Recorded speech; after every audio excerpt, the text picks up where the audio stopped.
bago natin ipagpatuloy ang seremonya ng kasalang ito. Ibig ko lamang ipaalala sa inyo na dito sa Pilipinas ay walang batas ng diborsyo.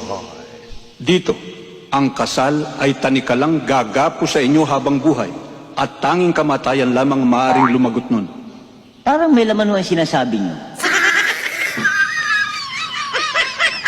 Pido Laki Mata, tinatanggap mo ba na bukal sa loob mo na makaisang dibdib ang babaeng ito na iyong mamahalin, paglilingkuran, makakasama bilang asawa mo habang buhay?